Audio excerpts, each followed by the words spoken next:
Нови вработувања значат многу за локалниот економски развој. Како што кажа и ти, ние моментално се наоѓаме во технолошко-индустријската развојна зона во Кичево. Токму позадина се компанијата Key Safety Systems, која работи и веќе обезбеди екзистенција за многу граѓани, не само од Кичево, туку и од локалните места. Токму за инвестицијата на Key Safety System, меѓутоа и за другите инвестиции, разговараме со Виктор Мизо, директорот на технолошко-индустријската развојна зона. Добар ден и добре дојдовте во вестите на телевизија Нова. Се наоѓаме пред Key Safety Systems. Каква е реализацијата на инвестицијата? Добар ден.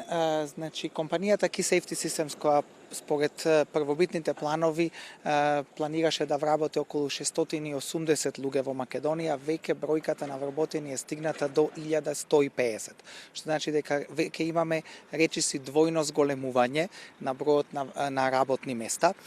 Континуирано секој месец, секоја втора недела веќе тие вработуваат дополнителни луѓе, веќе имаат планови и за проширување на постоечкото производство во рамките на постоечкиот објект, што значи дека околу 200-250 луѓе дополнително треба да се вработат овде.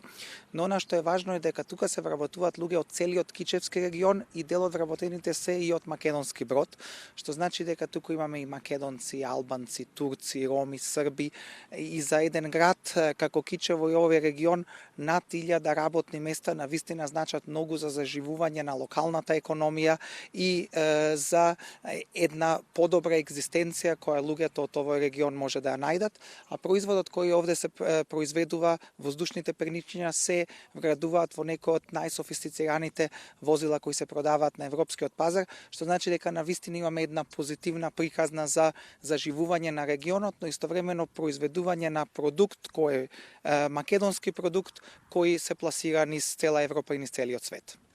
Рековте дека се вработиле повеќе од колку што се планирано.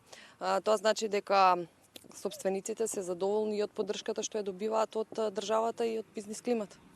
Апсолутно. Компанијата, која е глобална мултинационална американска компанија, една од лидерите за сигурносни продукти во автомобилската индустрија, комуницираше со нас многу долго време пред да се донесе оваа одлука. Значи, пред светската економска криза бевме во контакт со компанијата и она што е случено во последните 2,5 години, од кога започна прво нивна реализација на инвестиција во Браунфилд постоечки објект, а потоа се префрли овдека во зоната, континуирано ние сме тука да адресираме дел од потенцијалните проблеми или прашања кои ги имаат тие за водење на бизнис во Македонија и на кој начин може да ги подобриме сите тие услови за работа, и тие се врз основа на нивните искуства во Европа, што се и во Романија, кажуваат дека многу полесно овдека стигнуваат директно во контакт со нас и можеме да ги адресираме оние прашања, проблеми или потенцијални работи со кои се соочуваат, за да може многу брзо да се реагира.